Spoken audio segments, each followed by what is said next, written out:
This is my man Prince. Always takes care of my car with pristine attention. Hello, how you doing out there? Failure rules. Yeah.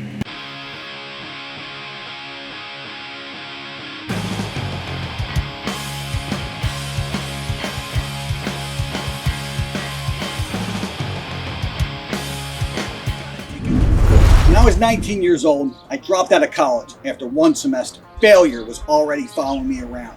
Failure, at least on paper, or in the eyes of some. But for me, it was necessary failure.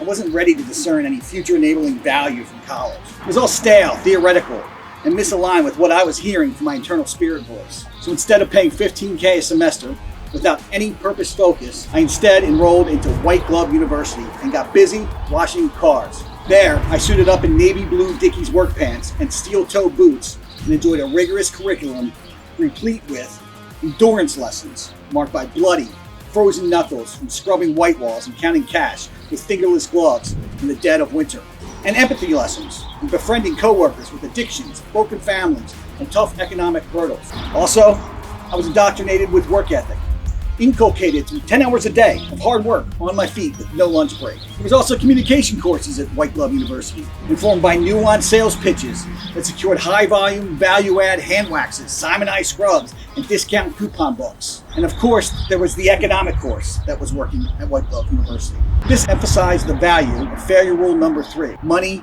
is spiritual, because transactions are sacraments. And because Winston Churchill was right. Our life is sustained by what we get, but it is made by what we give. The more I gave my body and my mind to the washing of cars and the upselling of detail services, the more I got in return, in money and in fulfillment.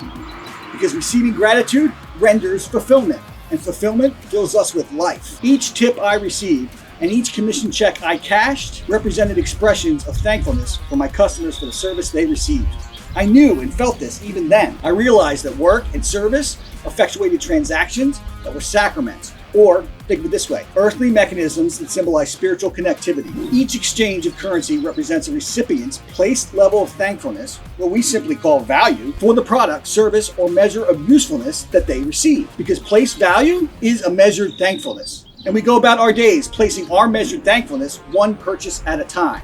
Because failure rule number 3, money is spiritual, abides. One day, when I was feeling especially grateful, over 25 years after I left my job at the car wash, I left work a little bit early to get to White Glove before it closed so I could get my favorite service, the Elite. It was payday, and my thank you notes were more abundant than before because a tax cut took effect that pay period. The man who detailed my car was called Prince. Fondness for the origin of the naming inspiration and the associated sonic work of Purple Rain aside, I instantly liked the guy, enthusiastically caring for my vehicle. It was February, and it was freezing. 5 o'clock struck, the quitting bell rang, every other car wash employee left, but Prince kept at it. He wasn't done with my vehicle. He wanted to make sure it was clean to his satisfaction and my pleasure. As I watched him, I remembered my car wash days from decades ago, and my gratitude for Prince's service escalated. I told him that I needed to run to the ATM to get his tip. I returned to see him still working diligently on my vehicle 15 minutes after closing. I gave Prince a $100 cash tip that day, spontaneously. Now, I don't tell this story to exalt myself as some amazing giver, extravagant tipper. I actually suck at giving most of the time. Well, I am a consistently generous tipper due largely to my experience working at the car wash. Now, I tell this story to illustrate an incident in which the desire to fully express thankfulness for a unique service resulted in a unique and special exchange of money. That C note was a thank you note. That C note was spiritual. That C note was an earthly symbol of the spiritual connectivity that exists in acts of thankful expression. The transaction was a sacrament. All transactions are sacraments. Is failure rule number 3, money is spiritual? It's true. This I first learned at White Glove University.